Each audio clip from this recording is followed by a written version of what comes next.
topic you just want to bring up, or if just at any point you just want to take over and rant or whatever, like, brothers, like, literally, this is y'all show. We just facilitate. Yeah, it's literally y'all show. I think with insurance, I don't know if I want to take it there. I think we should talk more so like and lean towards the side of just business ownership and community. Because the thing is, like, we all from the keys, right? Yeah, I think the biggest thing that we want to show is that, like, we are just like damn near everybody around here. Like, if we can do this, everybody can do this. You know what I mean? Yeah. Would you agree with that? So I want y'all to know he asks a lot of side questions too. So that's cool. He definitely goes community. Yeah. Community and family are usually his two go-tos. Shoot him.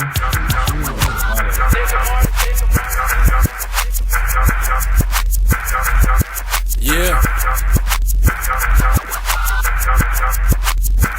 Yeah. That's the way it go. Low key, look like he ready to start the show. Start this mother. Yeah. We recording? It's on? I'm good. Everything been on. Y'all good? I got to check. Damn. Then let's go. Start this mother. Let's go. It's your boy Hollywood Harwell. Yeah. We'd like to welcome you back again to the All In Show. Yeah. It's a special guest we have here today, some legends. Yeah. But before we get to them, we got to talk about the brokest. Yeah. And the dustiest. The richest on the low. There we go. Mr. I got 79 jobs. Child support takes 78. Yes, they do. How y'all feeling, man? Broke dust. Feeling great, my boy. Straight, bro. Man, we got some legends, man. Man, true legends. Some legends in the building. Man, hustlers. Oh, yeah. For sure. And we don't introduce legends, so if you don't mind, take a look at the camera, pick a camera, and go ahead and... Keys on. Let's get it. So which camera? This a If camera? you don't hear mine, whichever one you look at is probably going to be the one. You got it. Justin Clark. I'll keep it cordial. Appreciate y'all having us, man. Looking forward to For sure. shedding some light on these conversations. Now, when you introduce yourself, I need you to give me your name, your Zodiac, and some of your favorite teams. Name Zodiac. I got to talk about my boys. You can if you want to, but I ain't going to roast them yet.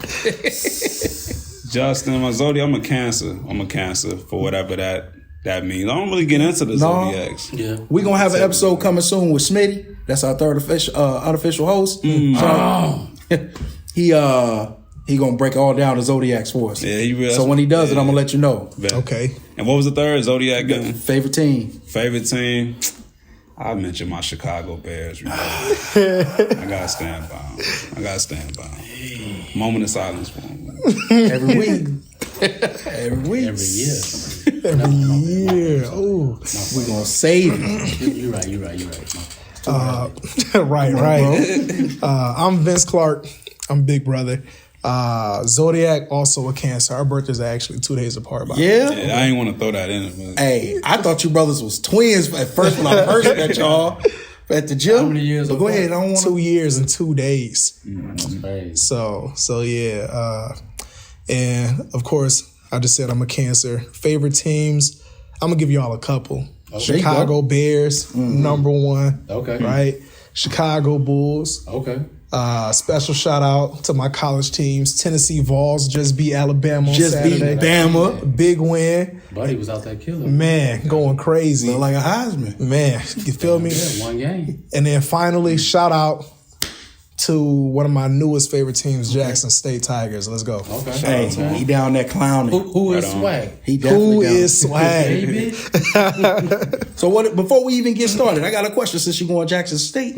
What do y'all think about his antics in the game where he walked around the whole stadium? He didn't go talk to the coach. He came back to his side. Then at the end, the other coach was mad. That's why he pushed him away.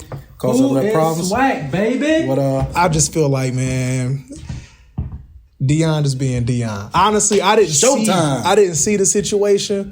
But you know, I didn't really get into it with anybody. You want me to break on it down Facebook. for what happened? Break it down. Fully. So here's what happened. Because we actually played ball. We played ball, so we're So going to at let the you know. beginning, usually, you know, your teams warm up in the end zone, around the end zone with all the stretching and the movements. So what happened was Dion went to the opposing, because, you know, it was a away game. Right. Dion went through the opposing, for no reason, from nowhere.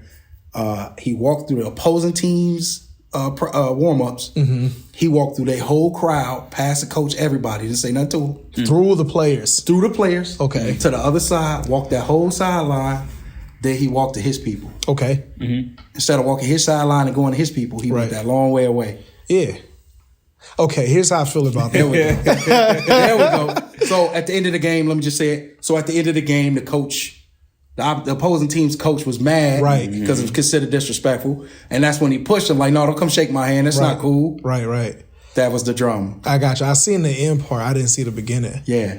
If I was on that team, I would be upset. All right. Right. But at the end of the day, your job is to win the football game. Bro. You can't be mad. That's just more motivation. At the end of the day, that's to me, that's super disrespectful. But you're gonna take disrespect a lot in football. That's just low key part of it. As an athlete, you're gonna experience that. Yeah. But hey, your job is to win.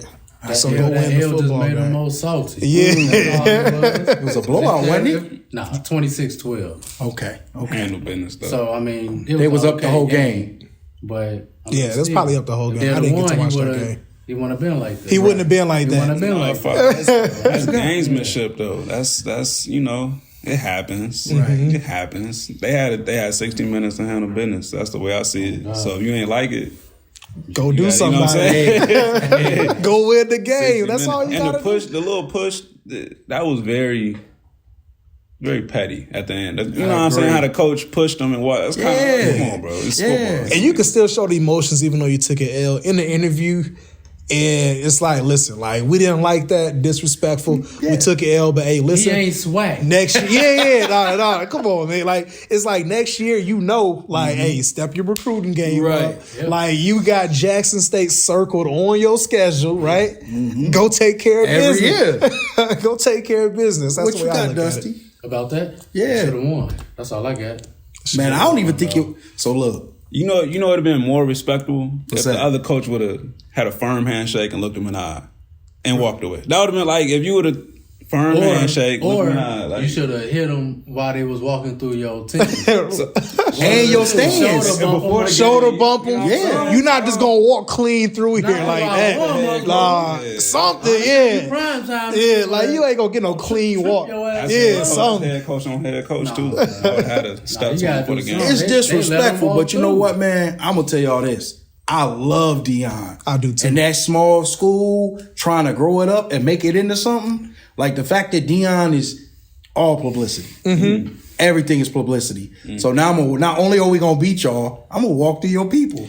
And I'm gonna walk through your stands. And guess what? It's a media buzz. And who looks worse, the guy who just walked through everything and said nothing to nobody, or the guy who pushed somebody at the end of the game because he was disrespectful? And lost. You look and lost. You look like the sore loser now. But you know what's crazy though? Like What's up? what people ain't talking about is this. Like that whole situation just blew up the whole SWAC too.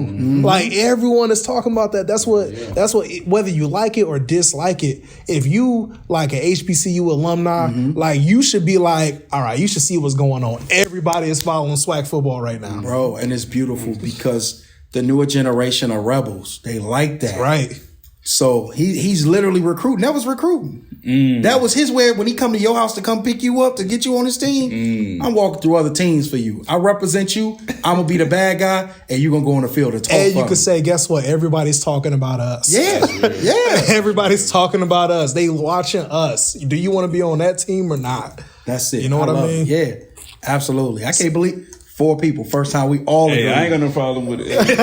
No problem with it, man. I like that impromptu. That was good. Vince, What's up? how'd you become an insurance agent, my man? Wild story. Let's hear it. Justin, start laughing. I can't even say the full story, but I can give you most of it. Let's go. 80% of it. Okay. But I'm not gonna say long story short, but I'll tell you why though. Okay. So I was working in corporate America. I worked for, I'm gonna just throw the names, I don't care. I worked for Enterprise Rent a Car. Okay. Had a bunch of promotions there, did really well. Justin will tell his story in a minute. He worked for them too. Okay. But did really, really well there. With the branch manager, and I was getting ready to have my first kid, but I was working like 65, 70 hours a week. And I was like, dude, I cannot be a father working this many hours, even though the money was decent. Right. I was doing really well as far as performance goes, but I ended up trying to figure something else out. So I found another gig. I was working like 40 hours a week, making way more money doing this. And I was like, man, this is it. You know what I mean? That's love, yeah. You know, yeah. to keep it 100, I was seeing at 25, seeing upwards of around 6 figures at that time. At 25. 25. Shout out to the young black man's making six figures. Yeah, literally. Like, and honestly, I say that because it's like a lot of people don't think that's attainable. I didn't. Right. My goal was to hit that mark by 30. Right. And I ended up hitting it at 25. So yeah, this is with Grubhub, ironically enough, signing up restaurants across the country. Really? For Grubhub, yeah. So I was a top performer there, just crushing it. And then it's about to turn real sad. A lot of people already know about this, but my son had passed away. I'm sorry to hear that. I didn't know the one that I had first. So he was 10 months. I got the call at work, like something's going on with your son at daycare. So left, took care of that. They gave me like 2 months off, paid me and everything, just like I was getting paid, which was nice. Shout out to Grubhub for that. But I knew that I had to change something. I knew that I had to go into a field and figure out how to become an entrepreneur so that I can take care of my family. So the wife didn't have to like necessarily go into work every day, right. But I could still provide this lifestyle that we need to kind of get business taken care of. So I was already looking into entrepreneurship, actually had a conversation with Justin. He's the one that actually put me on entrepreneurship before all this went down. Okay. So I'm already preparing for this, right? Mm-hmm. And then when that happened, I knew, like, I literally quit my job. Man. Didn't tell my wife that I was quitting. Literally just, I came home like, yo, I quit today. Woo! Think about it, 6 figures. Wife wasn't even working. I'm taking care of all the bills. I quit. Man. And I knew I had some money stacked up. So I'm like, listen, I know I can take care of with what I got in savings and retirement accounts. I could take care of like 2 months. Okay. I got to figure this out in 2 months. Quick. And after 30 days, she was like, you need to find another job. So that's what I did. Found another job. It had a decent base salary, but it was with Xerox. And I kind of like just, went about that on base salary, went through training, and I was still working, trying to figure some things out. And my homeboy, shout out to Mike Williams. Shout out to Mike Williams. Still one of my biggest mentors. He reached out to me. He was my area manager with Enterprise. And he was like, man, I noticed that you just kind of like had 2 switches in your career that quick. That's not like you. What's going on? And I'm like, dude, I'm just trying to figure out this whole entrepreneur thing. He was like, listen, I just opened up my own insurance agency. It's going really well. I know it'll go really well for you. Mm-hmm. Come sit down, let's talk about it. So I went to his office in Hammond. We kind of chopped it up for a while. He let me know how he was doing, showed me the numbers behind it, all this stuff. And he basically offered the opportunity, like, listen, if you come work for me for a little minute, I can literally show you how this look on a day-to-day basis. Right. I need you to perform in the meantime. And then, like, after a set amount of time, like, I can help you get your own. And that's how this all happened. Yeah, for sure. That's how this all happened. And that's how this beautiful operation is started? Do you have agents under you? I do. I have full-time. I have 3. Okay. 3 full-timers, one of which we're working on getting him an agency too. All right. That's dope. So we're probably a few years out from that, but that's the same thing Mike did for me. I'm trying to create an environment that I can help other people do the same thing. Right. And then I'm adding another pretty soon, and I got a part-timer as well. That's love, bro. Yeah, so this building is beautiful. Yeah, Appreciate it. Yeah. Appreciate it. You know what I mean? I'm there looking around like, no, I don't want to. It was, what was it? Caramel latte. Burnt caramel latte. Okay. Before we stepped in the building with the fragrance. It was beautiful. That's right. It was beautiful. Appreciate it. Yeah. Words, Justin. So he said you the entrepreneur, man. What they say, fake it till you make it. Man, hey, I got stories. Let me tell you. For sure. Yeah. So I know that you're in a car rental with Excel Travel, right? Yeah. Okay, so tell us a little bit about Excel. Yeah, so we're a travel company in the independent space. So we work like not everyone. Some people are familiar with like Turo, Airbnb. So those are the type of markets that we actually work in. Okay. So not like hotel chains, Enterprise, who I used to work for myself. Okay. We talking more so like independent operators, owners who have cars that they let other people use. Okay. Or like their own properties that other people use type of deal. Gotcha. So he said you got a story as well that comes off of Enterprise. Want to give it to us how we got to Excel? I mean, I went to Enterprise because of my bro. Like, honestly, it was just, he was hyped up on it and just how they trained. And, like, going out of college, I just wanted to be in a position where I could be versatile. Mm-hmm. Like, even how I chose my major, like, I was originally a business major, but I knew that I had all these ideas, but I didn't know how to communicate them. Right. So I'm like, what's the use of having all this? You can't tell nobody. Right. So I went to communications from business administration. I went to, I think it was like marketing and communication or something, to be specific. Okay. But I went over there, really learned how to like study communication to a point that anything that you say is up to you as the speaker and director to get the audience to understand it. If someone doesn't understand something, it's never on the listener. Right. You know what I'm saying? Right. It's about you and your delivery. So really took that to heart. Started my enterprise journey. Similar story, like promotion, not promotion, climb the ranks. So but y'all just took it over enterprise. Yeah, it was. They made it clear on how you could promote and get paid. And for people like us, it was like, okay, if you make it simple and clear, it's not necessarily no politics. You ain't even gotta, do the work, be nice to people necessarily. You just gotta do what you're supposed to do at a high level over a consistent period of time. And you're gonna get promoted. So similar situation, you know what I'm saying, racked up my promotions and had that entrepreneur bug hit me, which is crazy because like one of my guys, shout out my guy Reggie. Shout out to Reggie. Shout out to Reggie. He actually introduced me to Earn Your Leisure, and they're a podcast group as well. Okay. They focus more on like business, entrepreneurship, financial literacy, all that good stuff. So he put me on them, and that alerted my mind as I'm like going through my MT management ranks. So it wasn't until, I don't even want to go back to it, but I'll go back to the day you got the call, I got the call, obviously, when his son was going through what he was going through. And I'm going to a Firestone in Matson. I get the call, and like this is on a Wednesday. 2 days later on Friday, my area manager blowing me up to come back to work. Yeah. I'm an MT, and I'm basically in a position where an MT is like an entry-level employee at this company. Mm-hmm. But I'm basically in a situation where I'm a branch manager. I'm running a branch. Right. As a lower-end employee, I have the responsibility of a branch manager. Right. So it's like... We both been there. Yeah, it's like crazy. This customer's mad. We ain't got a car. She blowing up. And this is 2 days after I got this news, right? And this is my first day back at work. So I'm so immature, emotional distress at the time. I just walked out. Like, left the branch and I just walked out. Called my area manager the next day, and I just quit. I don't even know if you knew this. I just quit. This was 2 days, bro. Like this all happened on a Wednesday. I went to work that Friday. Monday, I quit. I'm like, I don't even want to. I'm at my apartment in Gettysburg, down the street. Like, I just quit. But the manager above my area manager actually came down to Bourbonnais, sat with me at Cedros down the street. Shout out to Cedros.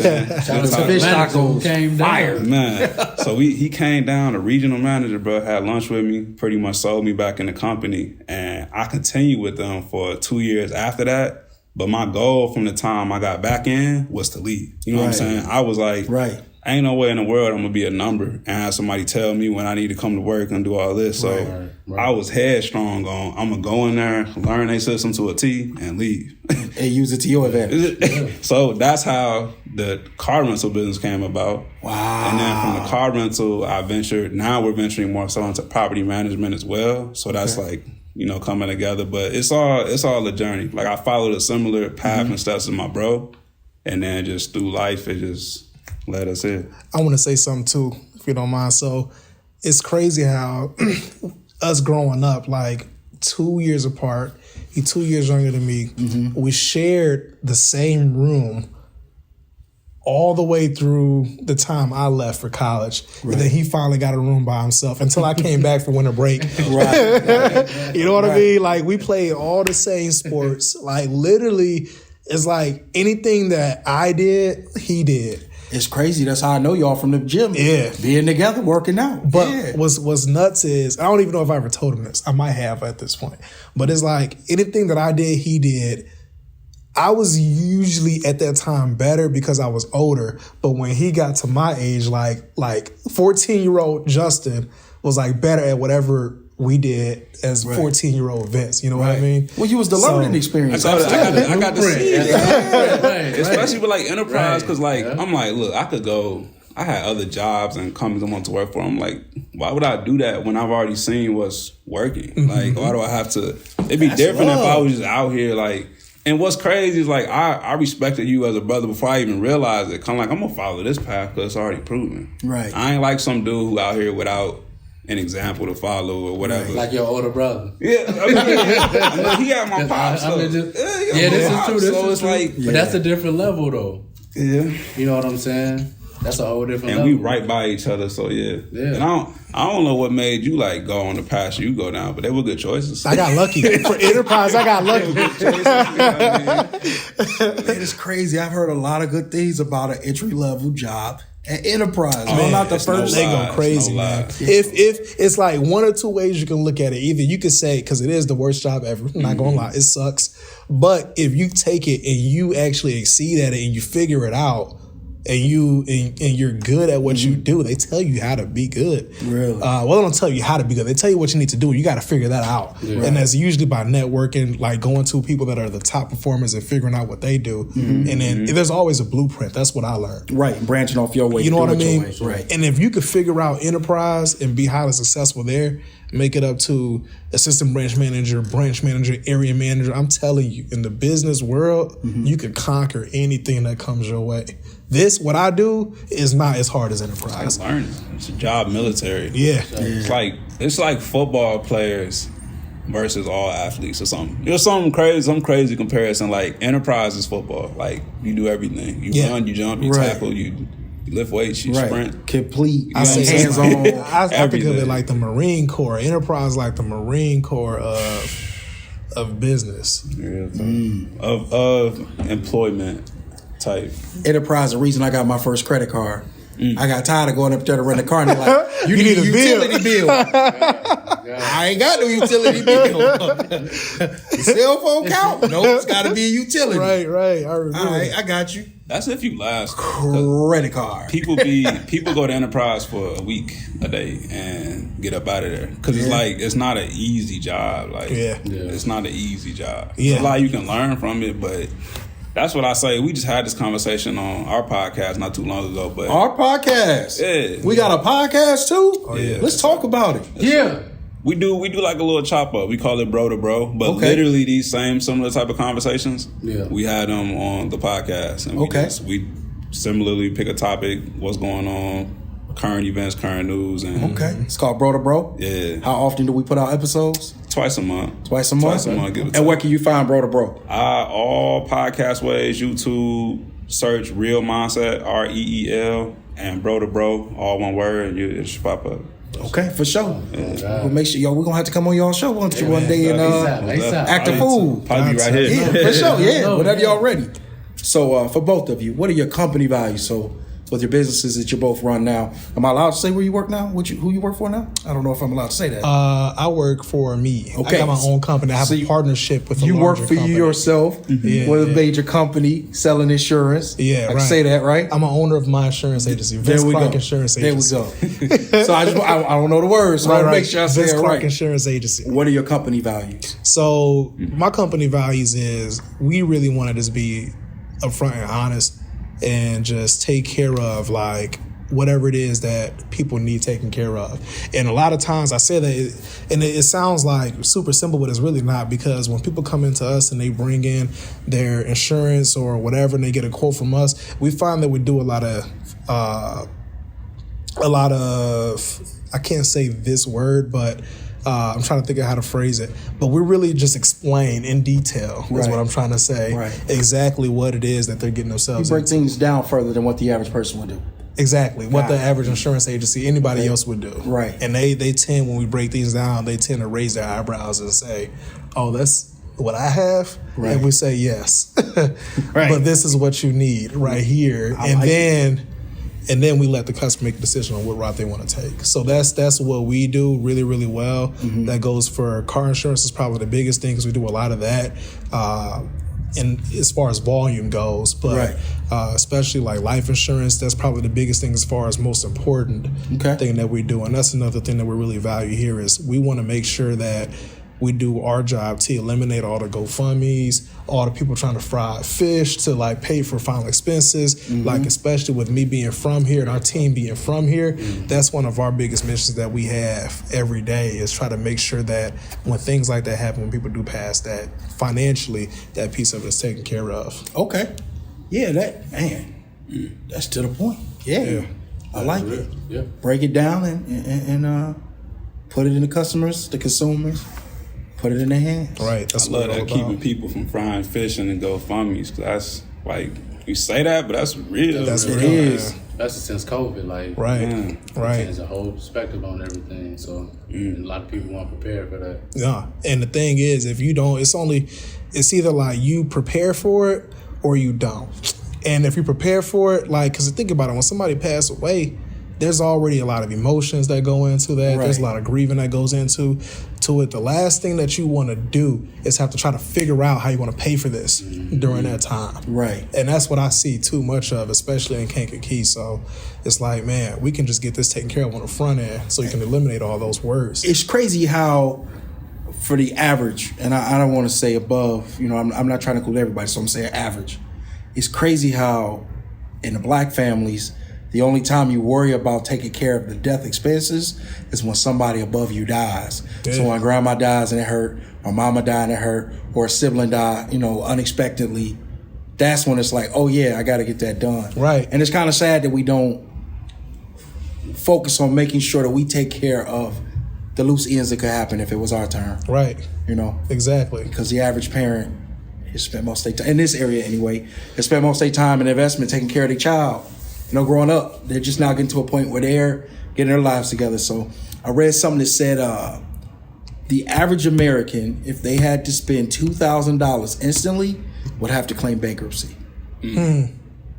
Imagine what the average black American is. That's crazy, ain't That's it? pretty numbers different if we say black American. Yeah. I don't even know how to find that statistic. But Yeah. I try to cut slack. The more I learn, I try to cut more slack on black people, our people, when it comes to life insurance. Because, like, we 100 years removed from, we wasn't the life insurance policy. We wasn't buying life insurance policies. We was the life insurance policy. You know what I'm saying? Yeah. Like, I just sell him our off. owners were buying life insurance policies on us as assets like 100 years ago. So it's a whole type of different education we got to be on. And it got to be blatant with us. Like, we ain't got time to sugarcoat and, like, that's low key why I never told you this either. That's why I was very hesitant on getting licensed in anything, because I didn't want to be regulated. Right. I want to just say, look, this is what it is. I don't want to be regulated or have to cross paths and do all of this, because, like, I know how important the information is from point A to point B, and we ain't got time to do this and that. Like, there's a right way to do, especially when it comes to insurance, real estate. Oh yeah, for sure. Financial services, credit repair. There's all of that stuff needs licensing, but me, I'm more so just on the awareness side. Like, I don't even want to get into the guts, and I can with certain stuff, but I don't want to get into the guts unless I have to. I just want to make you aware that, hey, life insurance exists, credit repair exists, financial services exist. There's a right way to do these things. Like, right. So that's where I'm at with it. I'm with it. So what are your company values? From Excel, this is really me personally, like in all the business, but faith, community, and Excel, collaboration. Me, myself, too, collaboration. Like, faith, just because in this journey of entrepreneurship, being your own business owner, that's all you got, bro. Like, if you ain't got faith in this journey, you right. Good luck. You know what I mean? For real. Community, because anything that I do or do through Excel, I want it to benefit the external. We're a for-profit business, don't get me wrong, but it's not solely for-profit. Like, we want to actually add value to the community. And then collaboration, because, like, bruh, I realized last year, when I first left my corporate job, I had 2 businesses I was trying to curate. Okay. When I'm the person that used to look at people crazy for having 2 jobs. I ain't gonna lie. Yeah. But I had look at 2 him crazy because he got more. About 8 of them. That's a lot to me. Like, I'm selfish with my mind. So, like, if I'm giving my mind to 2 things that are outside of myself, I just feel some type of way. I'm weird like that, but that'll make you weird. Everybody different. That's all. But when your focus can't be my focus. If we had the same focus, we'd always do the same thing. In my mind, shit. And y'all better pay me. But I say that to say, like, when I realized a long time ago, I can't do nothing by myself. Like, I had to collaborate. I was doing things that were just way above my head, and it's like, if I was going to rely on myself and myself only, I would fail. You know what I'm saying? There's no progress in that, you know? When I think about you brothers, I think community. But not only just community as in, you know, we brothers, we live together, same room, but it's a network. Like, one hand wash the other. Like, it resembles our friendship. You know what I'm saying? Like, some things don't have to be said. You need it, I got it. You know what I mean? And then as soon as you go to do the whole, well, no, man, shut up, I got you, it's cool, it's over. Like, and that's one thing I want to really give y'all a shout out. You can see it. You don't even have to know y'all to see it. You know what I mean? Like, it's just squad, no questions asked. True. And that's a dope thing to have. So it seems like it's coming out like in strength through how y'all do business, which is really dope to see. Yeah. Appreciate that. That's how we interact. I think we are kind of taboo. I ain't gonna lie. Just two brothers, young black brothers, it's like literally from the same household that's still cheering each other on like teammates. Like we've had our competitive moments, but we want to see each other succeed. Right. Why would you want anything different? You know what I mean? Like, we literally want to see each other succeed. So if I learn something, if I hear something, I tell him, and vice versa. Like, when he probably inherently knows when I'm uncomfortable in a situation, so he'll step up and take over, and then vice versa. Right. Like, it don't, like you said, it don't even got to be said. Like, right. It's just we've known each other our whole lives, and And you know what else Natural. was crazy about us? I feel like low key we're like the same person. Like, we think alike. Y'all do. We like, I don't know if it's because we grew up in the same room together or what. You know what I mean? But I think it's the cues. Y'all pick up on each other cues so well where, you know, it just flow. You can just feel the flow of energy is exchanged. Yeah. And you can feel that y'all energy not only is comfortable, it just flows. Yeah. There's no stop of trying to understand what the other one is saying because it just flows. Yeah. It's really dope. like water. But you know what's crazy about us though growing up? What's up? We used to fight all the time. We're always cool. Man. Wasn't singing Kumbaya. We were, no, I would say like, at least like we always loved each other, but it was just, we were like so close in age. We were into the same things. Like we had one game system, one TV, but luckily like a TV and a game was a lot of times on the same thing anyway. We always watched ESPN in the morning, Sports Center. Right. Like we used to always Saturday play morning cartoons. Saturday. Yeah, like literally we always enjoyed the same things, you know what I mean? love. But at the same time, while we were doing those same things, especially if we got competitive, You know, I was playing Jay. Jay just asked me. She was like, "Well, how did y'all fight when y'all was younger?" It was like we was like any other brothers if you look back. Because when we was cool, it was like 95% of the time we was super cool. I'm following him around doing what he do around the neighborhood. But that 5% we just get into. it would get ugly too. Yeah. Like we would like for real Like, Were you the fight. mean big brother? That's Nah, what he became? was the mean little brother. Was he? He was the mean little He had to brother. prove himself, huh? Yeah. Had a chip on the shoulder, you know. I with it. Every once in a while, and I was always like, "Curious." I would be fighting him, you know what I mean? Right, but it's but y'all like, would hurt him. yeah, like, but he would be going so hard though. Like we wasn't brothers. Like, dude, relax, man. We're gonna be cool in 15 minutes. Chill out. That's funny. Justin, what cities are Excel located in? So we based out of Chicago. Okay. We got some business down in Texas and Florida too. Shout out Florida. I know they had the recent hurricane. Everything. Florida. For sure. My account, it was the first time in my life that like, it felt different because I had an account down there, you know? It's like, I've always heard about hurricanes in Florida and like stuff in my head, but I never had any type of impact on it. Right. But like when I had business accounts down there who were paying me money to market their cars, like I shut it down. I ain't gonna lie. Like I sat there and contemplated, but I was like, I told my man, send them an email, tell them we pausing their subscription. Let us know if y'all need help with anything. But it was like, first of all, it was dope that I could do that for one. Like a boss.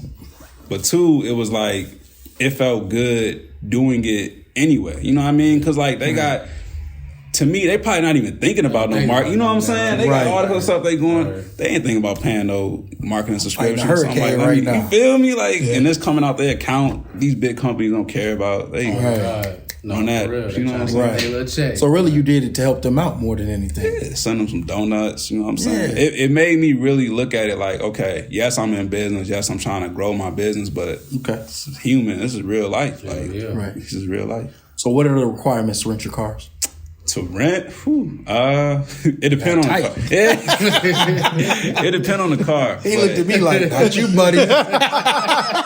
I'll be honest. It's similar. Like, I'll put it like this: if you can't get a car from a national rental car service, you probably can't get it from. I can get one from a national one now, bro. I told you, I got a credit card. Got the credit card. You know what I mean? I got a couple now. You know, we're not as strict, but like the young driver, you 18, 21 and up. If you're 21, you're gonna pay young driver's fee. 25 and up for all luxuries. Cause like I got homies from town and you know all right, man. You know what I'm saying? It's a kid. We was all young men. We know what we tell people what we gonna do, and we know what we really gonna go do. At the end of the day, you my homie. I got a homie from town. He a rapper, and if I said his name, people know him, but he a rapper. He came to me 5, 6, 7 times wanting to get one of my luxury cars, and I want to give it to him. Yeah. But he's not. You don't want to tell us who it is? I can't say. You want to shout out the rapper for the kids? I'm the snitch of the show. I'm the snitch of the show. I'm trying to get you to snitch. Never gonna tell on him. Afterwards, bigger than that. But it's like I can't do that. You know, 20-year-old, 21-year-old Mercedes. No, not my investment. I hear you. You know what I'm saying? Right. It's like because I could. Not for my even you pay $100 a day. You will not. You pay $100 a day for 3 days, so I got $300. I give you a $40,000 car. Oh right. Right. It's just not.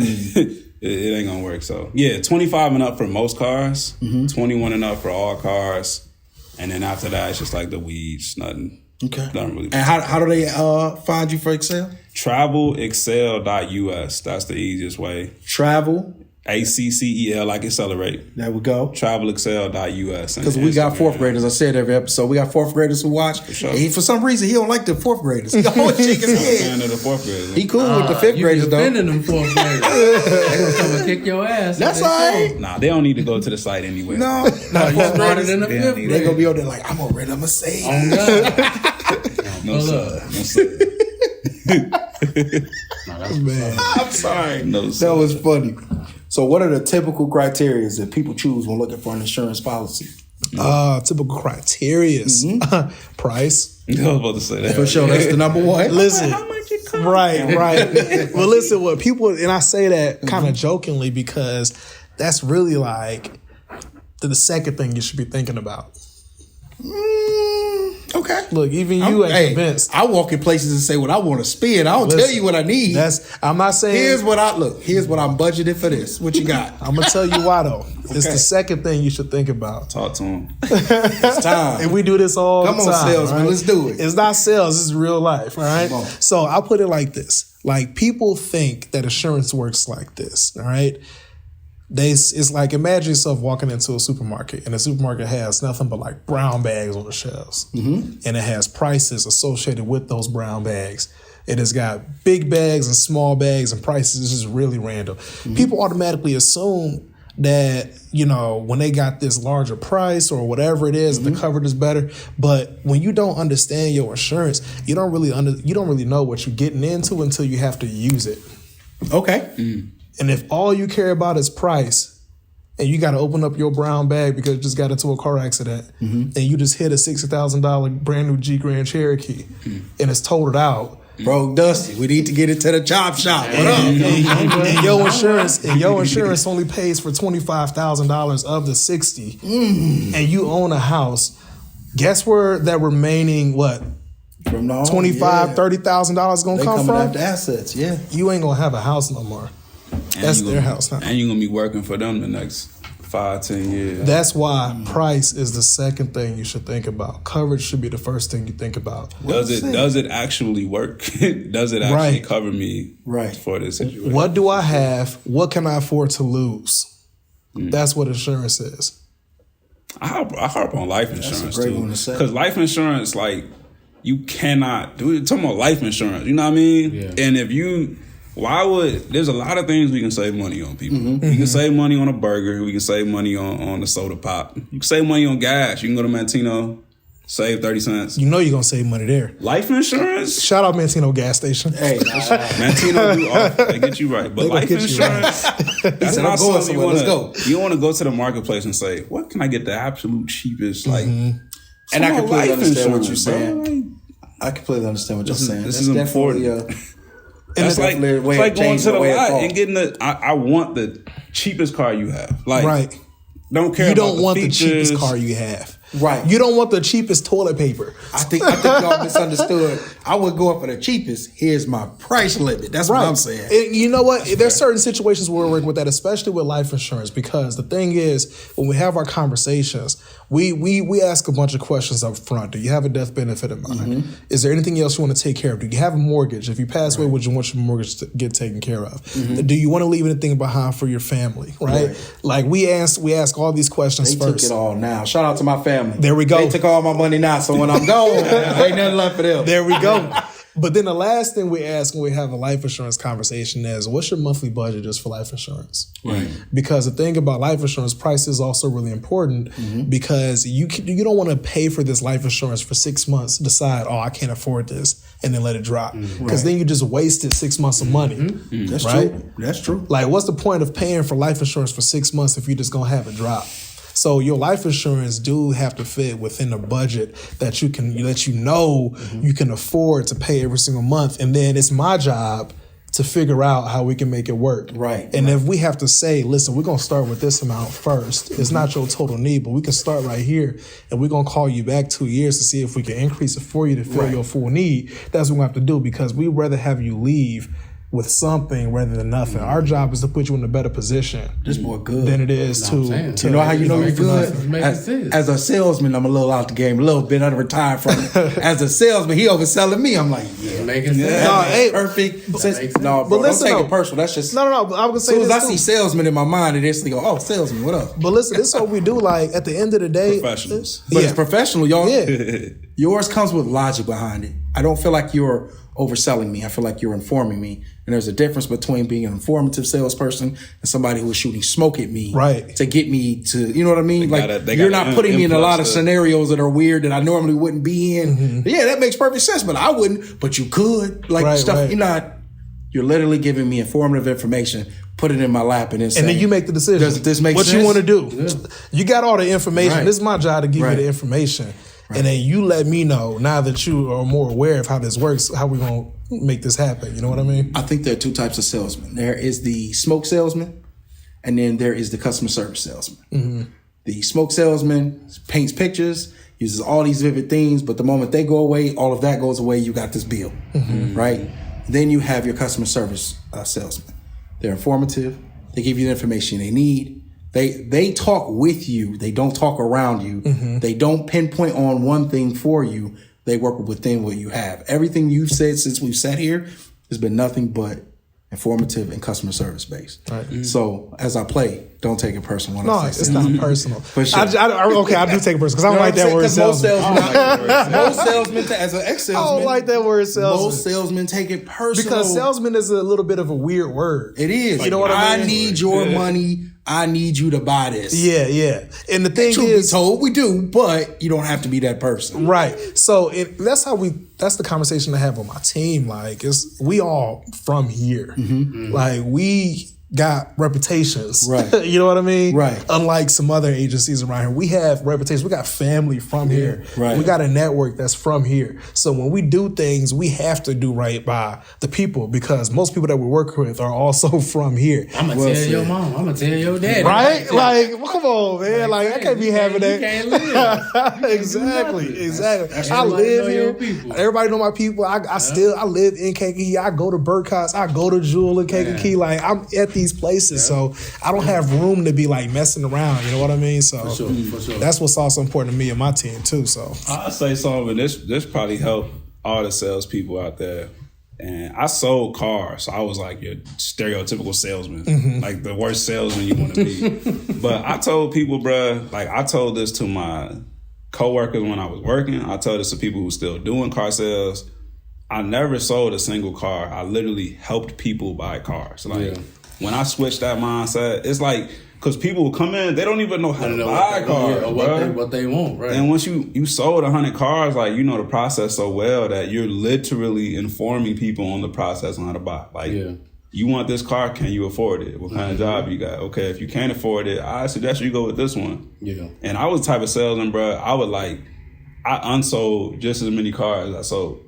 Somebody was coming to me, they want the 2020 Cadillac with these rims, but they work in this particular, not even this particular job. They have this particular salary. Right. I'm like, look, man, it's not going to work. It ain't going to work. It's not going to work. It's going to cost all your salary, damn near. And not even including insurance and all of this. So they get mad at me. They might go buy a car down the road, and I'm cool because I didn't want my name on it, bro. Right. Like, I didn't want my name on bad deals. It was going to put people in bad situations. They definitely going to tell who gave a bad deal. You feel me? Every time they look at that paperwork, they're gonna see Justin Clark. I'm good, bro. Upset again, man. every month they get upset at you once a month. Don't attach your name to bad business, man. For real. This is true. You ain't selling, just informing. That's the same with insurance, though. Like, I never sold. I done a couple of policies, but like it wasn't selling. It was like you helping people out. Really, this is what it is.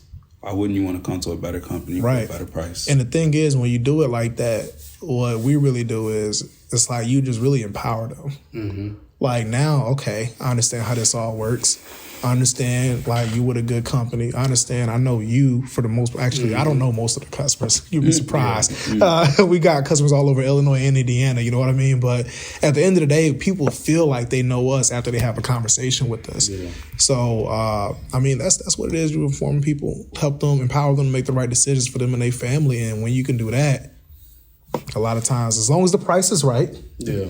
Yeah. That's another question. Number two, then we good. That's another question I do have. So when you get to a point, you're talking to somebody, they have insurance, they're looking to move because they want to save money. Typically, that's why you move. That's typically, why you move from insurance companies. Mm-hmm. And you can't beat what they have financially. Now, I'm not saying you may, hey, for $20 more, I got like this umbrella of greatness. Right. No, let's say they're it's like no, $100 more a month. You know what I mean? He was like, that's not going to work. Unrealistic. So you probably wouldn't win that.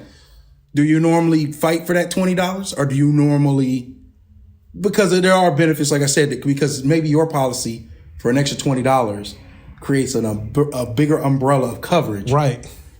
You know, I'm talking way bigger than what they had. Yeah. Do you fight for that, or do you just give them information and let them have it and see what they do from that At the end of the day, like, I mean, I'll be honest, we fight for $20. Okay. Because I respect you saying it. Because especially if we're adding that much more value. Like, I think, and honestly, that's our job. That's my job. That's my team's job. I wouldn't hire people that wouldn't fight for that. Right. But if it's like $20 a month, like, that's, people blow that all the time. Mm-hmm. Like, that's nothing if you really think about it. Like, blow it on the chords. Yeah, people blow $20. If we can give you way more value, there's situations where we can give them better auto coverage, better liability, lower deductibles, better homeowners, and life insurance, and the difference may be $20 a month. We're gonna fight for that. Right. But if it's like our auto is, which we don't know until we run a quote, but if our auto is like $100 more a month, we're not gonna fight for that. What we're gonna do is say, hey, listen, it's not going to work out with us. Right. Like, we're not going to ask you to pay an extra $100 to $1. Be realistic. Yeah, be realistic, right? Everything I got for you is great service. But listen, like, but then we got some referrals that we could send out. Like, listen, if it ain't going to work with us, check out X, Y, and Z people right here, because they might be able to help you out. Right. But listen, life insurance, we're going to talk about that. Ain't too many people beat. Yeah. Right. Car, we can't do. X, Y, and Z can probably help you out, but we still need to talk about life insurance. That's how we handle that. Got it. Mm-hmm. What type of cars does Excel? What type of cars do y'all rent?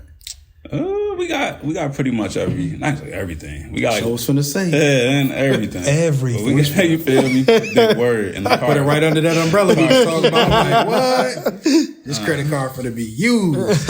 We got your Teslas though. We got your Teslas, SUVs, some Mercedes, Audis, and then your traditional like Corollas, Altimas. So people who own these vehicles work on, not saying you don't, I'm sure you have your own fleet, but people work underneath you. So like, let's say I have a Tesla and I want to rent my Tesla out. I go through you to rent the Tesla? Yeah, there's you would go through me to find people to rent it out. Got it. So there's a local business owner here actually who has a Tesla and wants to potentially give it to us. Probably sitting down with him soon, but just there's people who have these luxurious cars, especially old folks in these neighborhoods. They sitting in the driveway, so they would give them somebody like us. We would rent them out. They get past the monthly income. Oh, the car is covered by insurance. You know what I'm saying? So if something happens, total loss, stolen, the value's going to get paid out. So it's really to sum zero. Like, I got a homie with a station wagon, bro. No lie. Hey, as long as nothing to say. 2015. Shout out to the homie with the station wagon. We know who he is. Put on the road, baby. In the wagon. Hey, are station wagons 5-seaters? Or are they like? He's like, how much can I get off of this? How much can I charge finally get him to stay on the camera? This is the only person he's 7 seats. Hey, he love that station wagon. Station wagon. Man, that's Classic. crazy. Classic.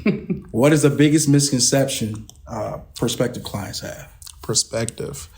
Biggest misconception prospective clients have. I got a few actually. Let's do it. Man, you know what? It's crazy because people actually be kind of talking about us a little bit. Like What? A lot of positive, but there's some negative out there too. So Let's clear it up. I'll go with the most popular one first. Yeah, it's the easiest way to do it in front of the camera, right?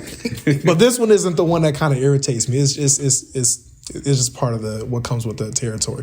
People think that it's hard to switch insurance. That's a big misconception. It's really not. Oh, that's easy money. You're not Like under company to company. You're not under contract. I think just because you just switched or you're in the middle of a term that you're like locked into a contract like an NBA player is locked in with a team. Right. An insurance contract is a unilateral contract, meaning only one person has to hold up their end of the contract, which is the company.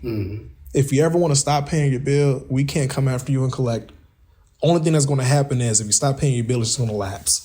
You won't have coverage. And if you do choose to switch, you can switch at any time. You just call your last insurance company, let them know, hey, I'm done with you guys. I just switched to Vince Clark Insurance Agency. That's right.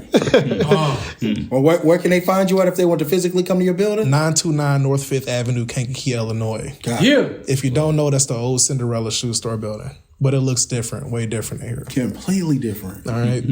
So that is this building. It is this building. It is this building. And it smell like burnt, summertime lilac, Caramel latte. We like to keep it smelling very nice in here. Justin said, is someone baking cookies in the back? That was an oven in the back. My man said, is it snickerdoodle? I was like, it do smell like snickerdoodle. I said, no, this is burnt, what is it? Burnt caramel latte. That's what this smells like. Different. Yeah. So no, that's one big misconception. Honestly, if you ever wanted to switch, it's really easy. No problem. We get it all done over the phone. Come in, whatever you want to get taken care. Now, what really bothered me, I'm gonna say this. Let's do it. It's starting to go away now that I've been in business for like a year and a half. But I literally had people come to me, third party, they're like, this is what, other people are saying. They didn't want to rock with me because I'm a black-owned business. Oh, man, see, you should have known. What? And those black-owned businesses don't know how to run business. So other black-owned businesses are saying... No. Not black-owned business saying that, but these are individuals talking about black-owned businesses in general. Because that we automatically, because we're a black-owned business, we're not going to pick up the phone. We're not going to have great customer service. We're going to have this. We're going to have that. We don't know what we're doing. Can I piggyback on that? Let's piggyback. Let's talk about it. A longtime family friend. This is one of our parents' friends who came to. He knew his face lit up at me. Because I had a similar situation with individual. Whoever. They found our marketing, found Excel's marketing on Google, found it. Knew it was me, reached out to me personally, needed a car at a location we could deliver upon. Went through the process, showed this person the car, she liked the car, all this and that. It came out to, it was like 6-7 minute conversation, and it was asked, oh, are you still working at Enterprise? And I said, nah, this is my company. And she said, oh, okay. And was like turned off by it. Completely ghosted me after that. Like, so when it was up to the point that I was working for somebody else, it was all kosher. But when she found out it was my business, you know what that is? That's a normal issue. I don't even want to call it misconception. You have that as a DJ? Motherfuckers be hating, bro. I do, but I ain't want to. Be hating, bro. Man, The coldest. Look, when I call him the brokest and the dustiest, that's only a shout out to him, the way he copyrighted his name. Yeah. When I tell you, my boy, the coldest DJ in the land, there's no diss to any other DJ. My boy, the coldest DJ in the land. People will know that I'm good, but they may not like me because of something, and they won't book me. That's just how it works, bro. Man. Yeah. But if you ain't getting booked there, somebody else booking you. right? The same people that's talking about y'all. Oh, yeah. They getting out the way for motherfuckers to be like, we finna fuck with them because Right. we know them. And We know Mr. Clark, so we gonna fuck with his boys. Yeah, sure. You know that's what I'm true. saying? That's true. So Part of the network. that's why I don't mind it. When people say they don't want to fuck, all right, that's cool. That's what I say. I Somebody say else cool. finna come. It's a lot of people. Hey, it's I a lot never- of I never people in realized that Illinois till now. and Indiana, Yeah, man. It's a lot of people in Illinois and Indiana. Like, I would love, but the thing is, like, one of my biggest passions is low key helping people in our community, whether that's bringing them in. And that's another thing. It was so tough for me to hire people. Yeah. Shout out to Dave Watson. He was my first Shout out hire. Dave. Shout out to Dave, man. He Shout out. Shout out. in Norm that yeah, you are right here. Yeah. And Norm Gaskin that kind of like shout plugged out to Dave Norm. into like talking to me. Dave was my first hire, but y'all don't understand when I first opened up, like how hard it was to even recruit people to come in. And you know what one of my biggest goals was? What's that? It still is. It's like, man, I had to do a bunch of research on Kankakee County to open up this place up. And one of the things I had to look at was average wages in the city of Kankakee. Y'all ever look at that? I don't want to know it because it's low. going to make you angry. It's Absolutely. low. And I was like, I'm looking at that. I'm like, there's no way I could ever have somebody come work for me and pay that. Oh, God. You know what I mean? And I was like, I want to come to my city, Kankakee, and I want to provide a job that actually pays well. Well, you have to really think about it. So entrepreneurship is not huge in this area for minorities, right? I'm not saying that they aren't. You have people who have companies that they own, but then again, there's still a smaller percentage. The people who are employed by said companies really don't make any money, right? So you say you are a person who pays living wages, Right. But the same person who doesn't have any skills, who goes and works for a grass cutting company, they're getting paid peanuts because they can't get hired anywhere else. They're a felon or they're this, and so they're not making any money. Or they go work at an auto body shop, or they're making peanuts. You got one job. This is what you do, and that's that. So that's that wage here. Yeah, I already know.